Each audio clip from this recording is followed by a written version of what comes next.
Ladies and gentlemen, welcome to our philosophical comedy show. I am Immanuel Kant, the philosopher known for works like the Critique of Pure Reason. And this is Friedrich Nietzsche, the one and only. Hello there, I'm the philosopher, who delved into topics like the will to power and eternal recurrence.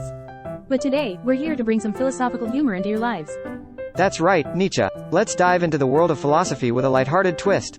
So, Nietzsche, here's a classic question for you: if a tree falls in a forest, and no one is around to hear it, does it make a sound? Ah, the age-old philosophical conundrum. Well, Kant, I would say that whether it makes a sound or not, it definitely makes a statement about the inherent loneliness of existence. A tree falling in a lonely forest is a metaphor for the human condition. That's quite profound, Nietzsche. But, you know, I've always believed that the sound is subjective.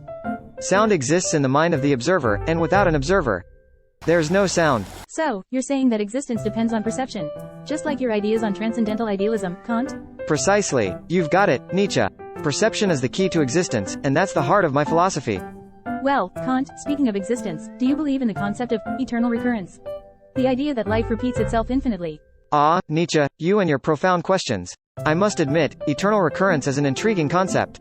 But it's not a part of my philosophy. I believe in a linear concept of time. So, no eternal return of the same for you, Kant? Well, that's a pity because, in that case, we'd have to relive this conversation over and over. Oh, the horror. I think once is enough for this conversation.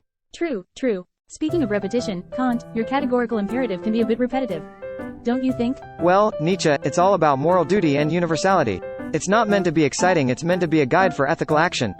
I see your point, Kant. But don't you think sometimes we need a little more excitement in philosophy? A bit of Dionysian energy, perhaps? Nietzsche, you and your love for the Dionysian.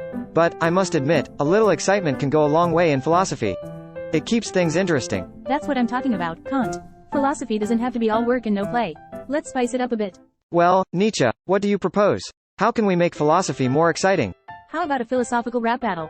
Kant versus Nietzsche in an epic lyrical showdown. A rap battle, you say? That's a twist I didn't see coming. But I'm up for the challenge. Great, I'll start. I'm Nietzsche, the Übermensch, you know the name. Kant's philosophy, it's always the same. Categorical imperatives, they're all well and good. But my will to power's the misunderstood. I'm Kant, and I say, duty's the way. Universal maxims, no games to play.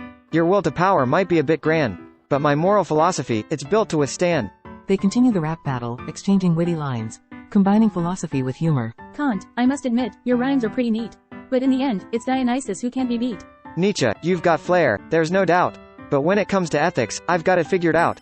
They finish the rap battle with laughter and applause from the audience. Well, Kant, that was a philosophical rap battle for the ages.